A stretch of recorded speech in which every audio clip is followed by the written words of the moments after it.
कि वकीलों ने बहिष्कार कर दिया कि आप खड़े क्यों हो रहे हैं उसके लिए, और ये अकेले खड़े हुए। सुप्रीम कोर्ट के बड़े से बड़े वकील, पूरा हड़ताल हो गया, जाम हो गया, सब कुछ हो गया, और जमानत लेके आए जज से। तो ये ऐसे और भी पूरे सैनिकों की हैं, जो माता बहने हैं, उनके एफटी में भी ये। आज तक तो जो गरीब है, मैं उन्हीं के केस इनके पास में भेजता हूं रिक्वेस्ट करके, सिर्फ इसके पास में पैसे नहीं। बहुत सारे केस ये लड़ते हैं हमारे, कोई बगैर पैसे से। और मैं इनसे एक और रिक्वेस्ट करूंगा कि आने वाले समय में इनका एक वीडियो डालेंगे और एक व्हाट्सएप जारी भी करेंगे कि बहुत सारी चीजें ऐसी हैं कि आपको एएफटी में नहीं जाने की जरूरत। आप सिर्फ अपने घर से एप्लीकेशन लिख सकते हो। आप एएफटी में जाते हो तो 70-80 हजार रुपये ले लेते हैं। सर आप आए और मैं आपका धन्यवाद करता हूं सर।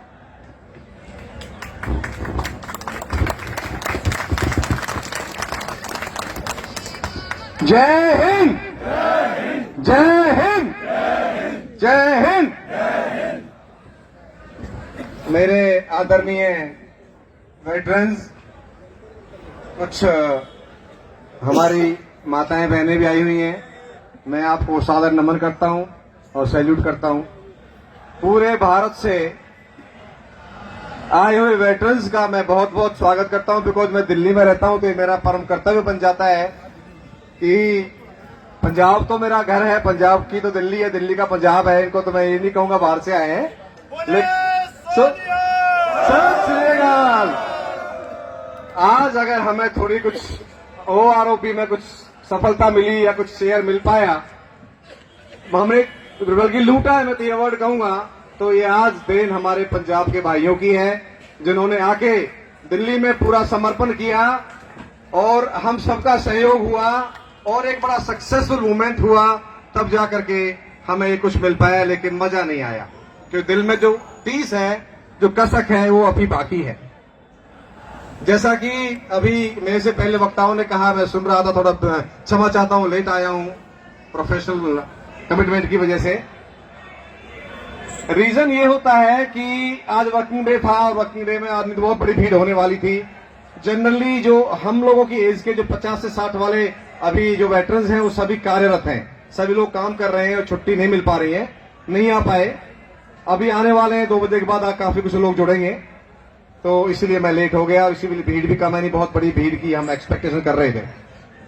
तो हम अभी अगर पीछे उस आंदोलन पर चलें, जिस आंदोलन को हमें सक्सेस बना और सक्सेस बनने के बाद ही हमें थोड़ा बहुत जो हिस्सा मिला, उसमें जो कमिटमेंट्स हुए थे, कमिटमेंट गवर्नमेंट ने पूरे नहीं किए। किसने नहीं करने दिए, क्या कारण है, ये सब बात हम सबके सामने है। आरटीआई लगा करके हम और अपने हर बाल भाई, जितनी भी और भी जितनी संस्थाएं हैं, हर संस्था ने अपना काम किया है, हर लेवल पे काम किया, कोई दो राय नहीं है। लेकिन हमें जो फीडबैक मिला, मैं नहीं जानता उसमें कितनी सच्चाई है। कुछ सेक्रेटरी लेवल ने भी ये बोला कि भाई ऑफिसरों की जो है वो बहुत कम संस्थाएं हैं, 1-2 संस्थाएं हैं, रोज जब यहां आते हैं तो वो भी मिलके आ जाते हैं।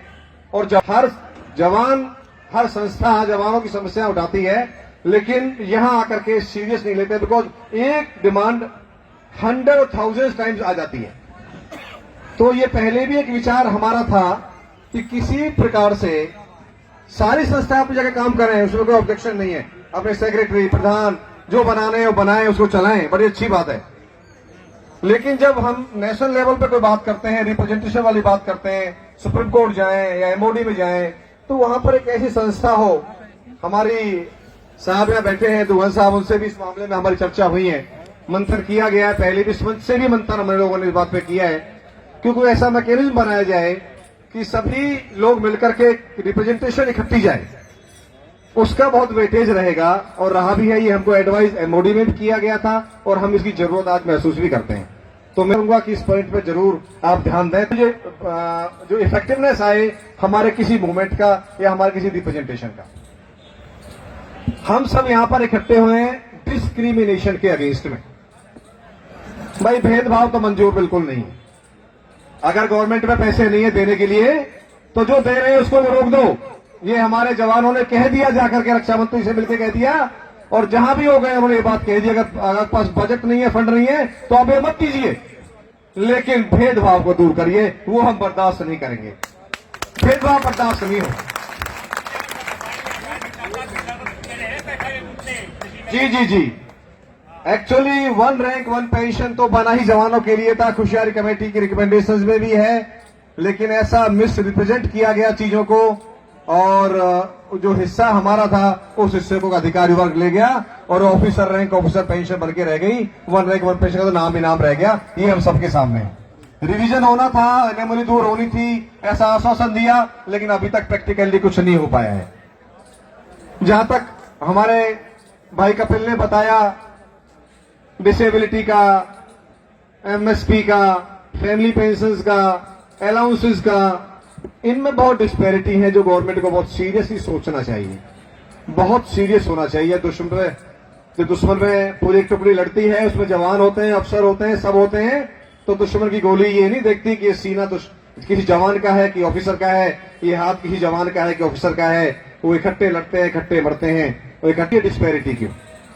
अगर हाई एल्टीट्यूड -50 है तो सभी के लिए -50 है। वो ऐसा नहीं है किसी के लिए 40 है, किसी के लिए 7 है। ये चीजें सोचने वाली हैं। मैं नहीं समझता क्यों नहीं गवर्नमेंट इसको सोच पा रही है, लेकिन सोचना चाहिए और हम सोचने में मजबूर करें। उसके लिए हमारी रिप्रेजेंटेशन स्टेट लेवल पे, सेंटर लेवल बहुत जरूरी है। आज हमारे एक्स सर्विसमैन भाई असेंबली में भी जाने लगे हैं, संसद में भी जाने लगे हैं, आवाज भी उठ रही है, लेकिन जितना रिप्रेजेंटेशन होना चाहिए था उतना अभी नहीं हो पा रहा है। उसकी भी जरूरत है। इस मामले पे हमें ध्यान रखना होगा, इस तरफ भी हमें कदम उठाने होंगे। अब जहां तक बात होती है, हमारे भाई ने कहा था कि भाई लोगों के वेलफेयर की, देखिए मैं प्रोफेशन से एक एडवोकेट हूं। हमेशा एक दिल में एक सॉफ्ट कॉर्नर रहता है कि मेरा कोई फौजी भाई मेरे पास आया है, मैं इसके लिए क्या कर सकूं, वो मुझे हमेशा सोचना चाहिए। और मैं सारे अपने वकील भाइयों को तो खासकर रिक्वेस्ट करूंगा जो इस प्रोफेशन में हैं, खासकर एक्स सर्विसमैन या वेटरन्स के जो केसेस देख रहे हैं, वो फीस को अपना फर्स्ट प्रायोरिटी ना दें। ऑफ कोर्स एक्सपेंडिचर चाहिए होता है, खर्चा होता है, लेकिन ऐसा नहीं है खर्चा ही सब कुछ है। अगर हम जवानों का उनका हक दिलाएंगे, उनका मान सम्मान दिलाएंगे, तो वो हमें ये महसूस कराएगा कि ये हमने अपने जवान का, अपने भाई का मान सम्मान वापस दिलाया है, उसको नौकरी वापस दिलाई है, तो वो हमारी फीस से ज्यादा मैं समझता हूं साबित होगा। मैं हमेशा इस उद्देश्य के साथ काम करता हूं।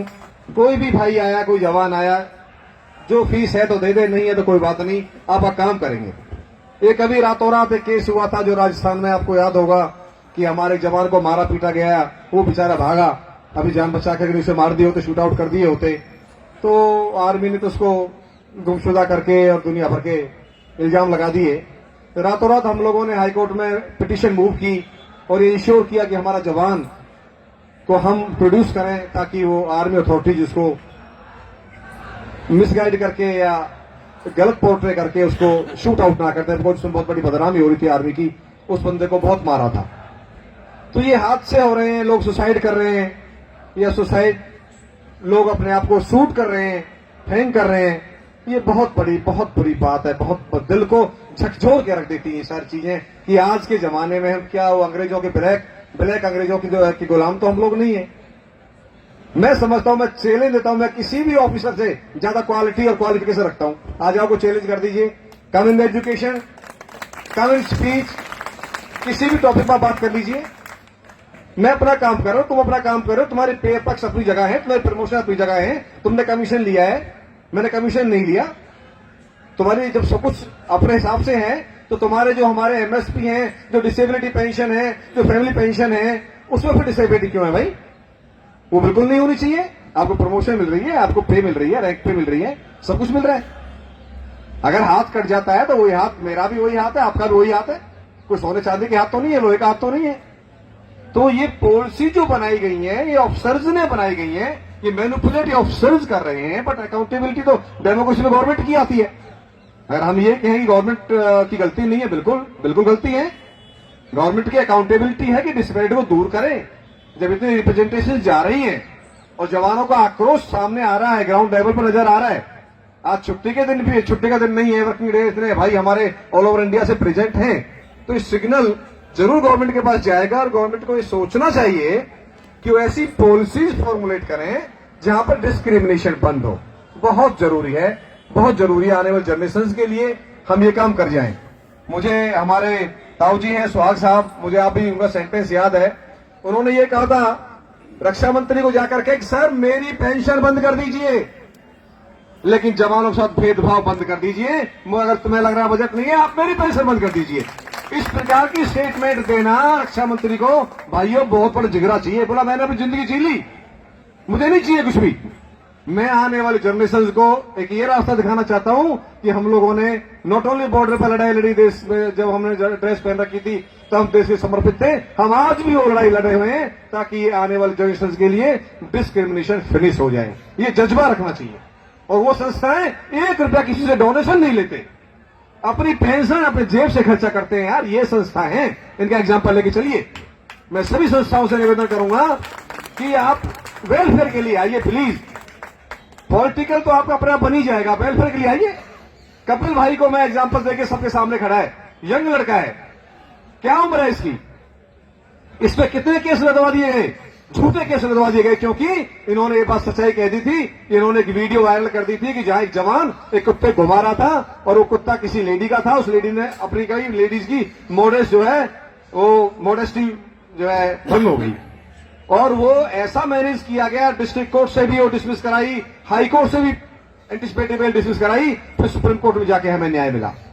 मेरे कहने का मतलब ये है कि कितना ये लोग मैनिपुलेट कर रहे हैं, सर्विस में रह के कितना करते होंगे आप अंदाजा लगा सकते हैं। हमारा जवान किन परिस्थितियों में रहकर के देश की सेवा कर रहा है, उसके साथ साथ में इन ऑफिसरों की अफसरगिरी को झेल रहा है, उस गुलामी को झेल रहा है। वो जिस जवान से नहीं झेली जाती है वो बेचारा सुसाइड कर लेता है। ये this is the only reason, और जिसको गवर्नमेंट सीरियस नहीं ले रही है। कितनी बार पार्लियामेंट में क्वेश्चन उठाया गया है।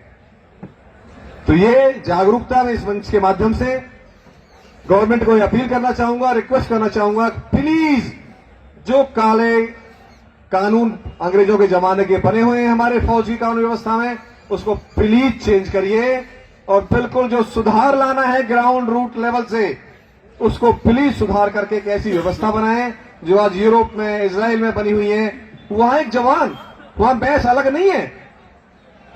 एक एयरफोर्स का सार्जेंट वो पक्का रन देता है, वो जहाज के इंजन को फ्लाइंग के लिए फिट करता है, वो सर्टिफिकेट देगा तो कैप्टन उड़ाएगा। वो एक मैस में खाना खाते हैं, वो इकट्ठे रहते हैं, वहां पर कोई डिस्पेरिटी नहीं है। गाड़ी में आएंगे, गाड़ी में जाएंगे, एक मैस में खाना खाएंगे। क्या वो एयरफोर्स नहीं चल रही, क्या वो आर्मी नहीं चल रही है? ये भारत में ही है केवल कि अंग्रेज कि अफसर है, जवान है, क्योंकि कोई जवान कॉम्पिटेंट है, वो लड़ने के लिए फौज में आया, देश की सेवा करने के लिए, मां भारती की सेवा करने के लिए आया है। किसी अफसर के जूते पॉलिश करने के लिए नहीं आया, वो किसी घर में काम करने के लिए नहीं आया। शर्म आनी चाहिए ऐसे अफसरों को जो अपने घरों में अपने जवानों को नौकर रखते हैं। तुम्हें पैसे मिलते हैं, पैसे दीजिए, नौकर रखिए। जवानों को मैनिपुलेशन करते हैं, फिर जवान को छुट्टी नहीं मिलती, क्योंकि फॉर एग्जाम्पल 1000 जवान कहीं है और 100 जवान अगर कि घरों में काम कर रहे हैं, 200 काम कर रहे हैं, तो 800 जवान में छुट्टी की प्रॉब्लम आएगी। अगर 200 जवान वहीं रहे होते तो सभी को 90 डेज छुट्टी भी मिलेंगी और एक गलत प्रथा का जो चलन है वो भी बंद होगा और मान सम्मान भी मिलेगा। स्वाभिमान से एक जवान अपनी नौकरी करेगा, देश की सेवा करेगा। ये तत्काल प्रभाव से बंद होना चाहिए।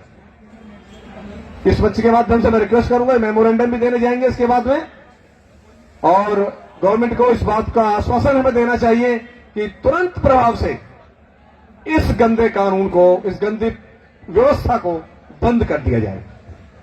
भाइयों, मैं ज्यादा समय नहीं लूंगा। जो भी कोई सेवा मेरे लायक हो, अगर मैं दिल्ली में रह करके कानून व्यवस्था के जरिए अगर किसी भाई की किसी समस्या का समाधान कर पाऊं तो मुझे बहुत खुशी होगी। मैं कहीं कार्ड नहीं जाके बांटता हूं, पैसे कमाने के लिए कभी मैं पब्लिसिटी नहीं करता हूं, ना मैंने आज तक कभी की है। जो लोगों ने किया और लोग पॉलिटिकल चीज भी लेके बैठ गए, पोस्ट लेके बैठ गए और आज उनके अगेंस्ट में काम करते हैं। I am not from that category. भगवान ने बहुत कुछ दिया है। जब एयरफोर्स में एक हवालदार थे, सार्जेंट थे, तब भी उसी स्वाभिमान से जीते थे, आज भी उसी स्वाभिमान से जीते हैं। आज कर्नल जनरल कोई सामने आ जाओ, कोई जज सामने आ जाओ, किसी को अपने सामने कुछ नहीं समझते। हम समझते हैं आई एम द बेस्ट, मैं ठीक हूं, मैं सबसे बड़ा हूं, मेरे से बड़ा कोई नहीं है, मैं ये मांगे चलता हूं। सब भाइयों की इज्जत करता हूं, सभी को सम्मान देता हूं और सम्मान एक्सपेक्ट करता हूं। कोई अफसर होगा अपने लिए। कल परसों अभी हमारी एफटी में बड़ी बहस हो गई थी।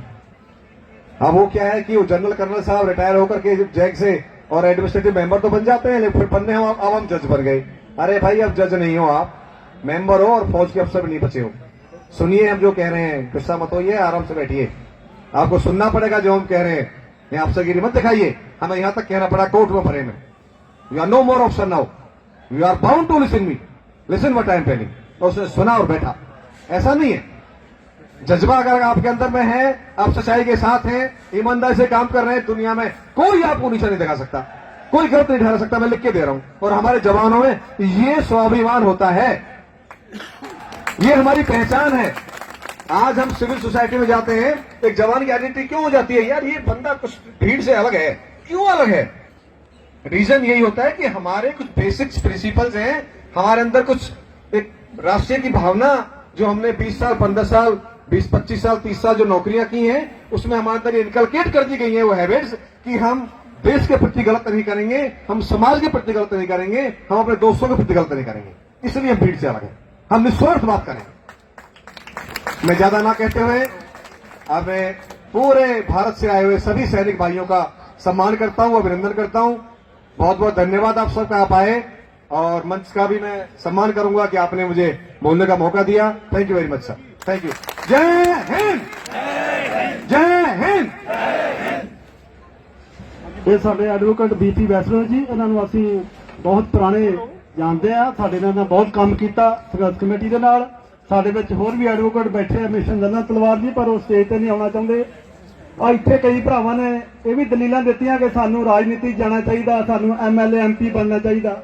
ਅਸੀਂ MLA MP ਵੀ ਬਣਾ ਕੇ ਦੇਖ ਲਏ ਨੇ।